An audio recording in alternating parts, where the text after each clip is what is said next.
Bonjour, Antoine Ederlé. Je vais vous présenter ma recette de verrine de cocktail de tourteau et mousse d'avocat. On va commencer par les tomates. Pour tout de suite lancer la cuisson, afin qu'elles aient le temps de refroidir, le temps que l'on prépare les restes des ingrédients. Voilà, je retire juste le pédoncule pour que ça n'embête pas pendant la taille. Et je vais les couper en dés. Il faut être régulier dans le calibrage, hein. Donc essayez de prendre son temps, de faire des tranches.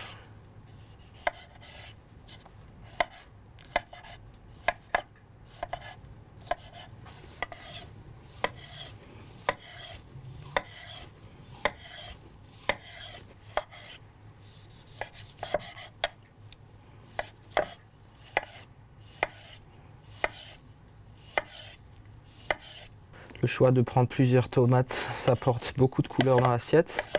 Essayez de les choisir quand même bien fermes, elles se couperont d'autant mieux.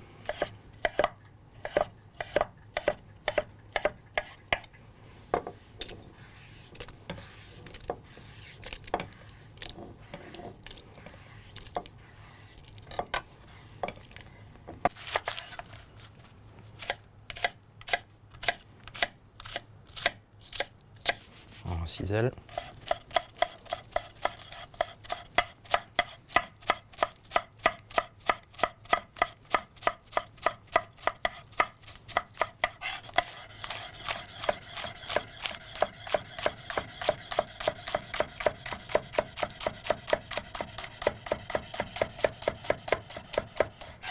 Donc les cuissons, tout simple, 2 étapes. Première casserole pour saisir les tomates qui seront au fond de la verrine. Et deuxième cuisson, tout simplement lier la crème avec une feuille de gélatine. Alors la gélatine, c'est tout simplement de la gelée stabilisée, sachée, qu'on va ramollir pour que ça se travaille beaucoup mieux dans de l'eau froide. Surtout pas de l'eau tiède ou chaude, sinon elle va déjà se diluer dans l'eau. Donc on la laisse une petite minute. On peut tout doucement commencer à chauffer la crème.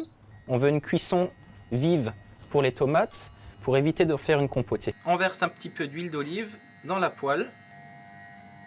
On y verse notre échalote qu'on laisse gentiment suer une petite minute sans coloration. Voilà. Puis on va y incorporer nos tomates.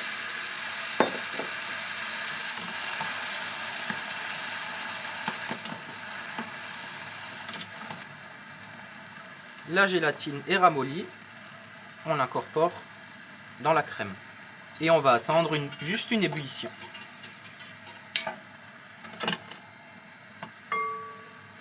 Nos tomates sont saisies et on les réserve.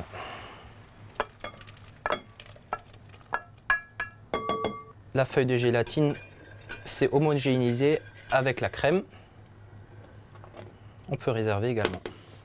Suite des événements, on va réaliser la mousse d'avocat ou la chantilly d'avocat. Donc pour ça, on a besoin de nos avocats, du jus de citron vert, notre crème à la gélatine qu'on a réalisée juste avant. On va extraire la chair de nos avocats mélangée au citron vert pour pas que l'avocat s'oxyde et brunisse. Puis on va y incorporer notre crème. Une fois que cette masse sera prête, on va la passer au chinois dans ce siphon à chantilly. On laisse reposer 2 heures et on aura ainsi une superbe mousse bien aérée d'avocat. Donc on ouvre nos avocats. Donc le petit truc pour extraire le noyau sans s'embêter, vous tenez fermement votre demi-avocat, vous tapez votre lame de couteau et vous faites un petit tour.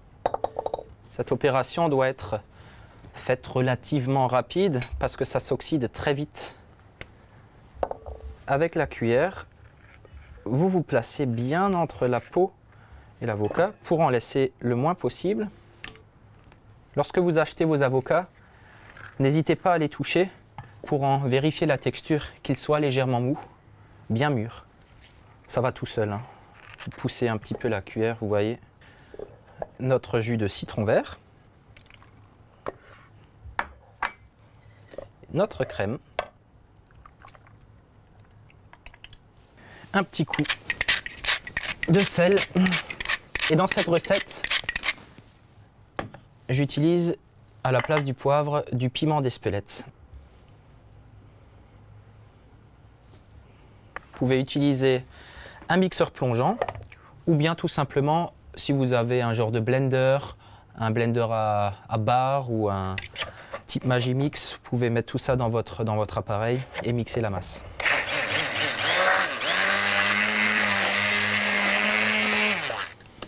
Voilà, n'hésitez pas à prendre votre temps pour mixer, que la masse soit bien lisse et homogène et évitez tout grumeau, ça évitera votre siphon de boucher.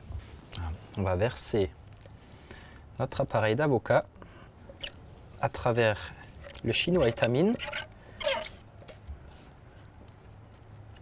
pour y bloquer les éventuels dépôts ou grumeaux qui seraient restés. Une opération qui prend légèrement du temps, mais c'est indispensable. Si vous avez le moindre grumeau dans le siphon, il va se boucher et sortir d'un seul coup et ruiner votre préparation. Et voilà, notre masse est entièrement passée.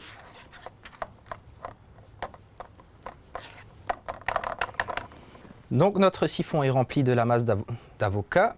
On va y visser la tête, bien serré, que ce soit fermé hermétiquement. Renverser le siphon pour que la masse aille jusqu'au bout. Mettre une cartouche et la percuter.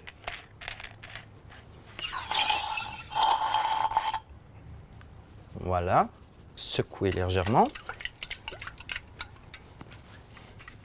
Retirez la première cartouche et vous pouvez la gazer une seconde fois, ce qui rendra la mousse d'avocat d'autant plus aérée.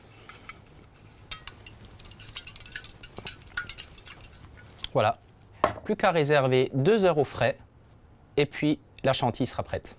Prochaine étape, notre cocktail de tourteau. Donc on a notre chair de tourteau. Moi j'y incorpore un petit peu de ciboulette, mais si vous préférez de l'aneth, du persil ou une autre herbe aromatique, tout est faisable. On réalise une petite mayonnaise que j'ai assaisonnée avec du piment d'Espelette et pas du poivre, et j'ai relevé avec un petit peu de vinaigre de Xérès. Voilà, donc on cisèle un petit peu de ciboulette.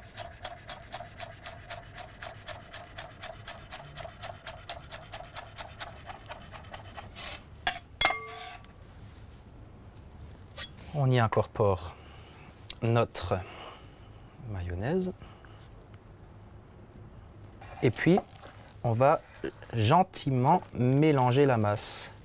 Il faut y aller délicatement parce que la chair de tourteau, quand même une chair assez fragile. Ce qu'on cherche, c'est justement de ne pas déstructurer cette chair. De garder cette texture fibreuse du tourteau. Voilà. Et maintenant le dressage. Alors on commence avec notre petit concassé de tomates. Vous pouvez un petit peu insister à la cuillère sans trop presser, juste pour qu'il n'y ait pas d'espace d'air. Voilà. On passe après à une couche de tourteau.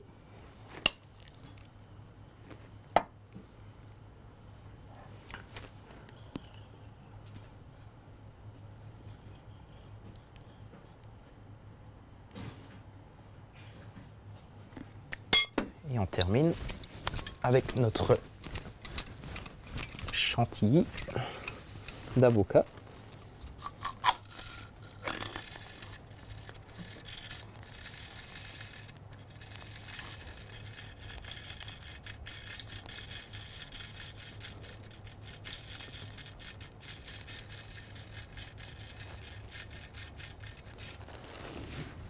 Et vous pouvez tout simplement décorer avec quelques petites herbes aromatiques, petites chips de sarrasin,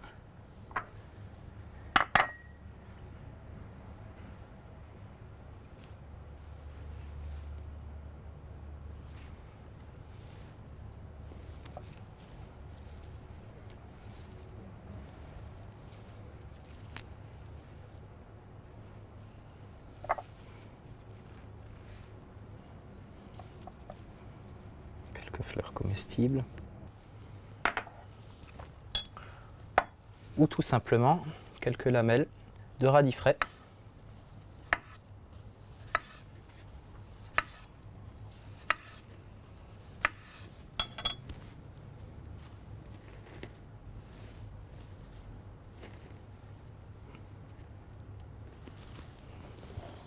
Et voilà. Tourteau avocat. Un accord mets et vin, c'est quoi? C'est quand le vin est grandi et quand le plat est grandi. Moi, tourteau avocat, ça me fait penser au Poitou. Au Poitou-Calvet, pourquoi? Parce qu'on va avoir la sincérité du Sauvignon blanc qui va venir ciseler la tendresse de l'avocat.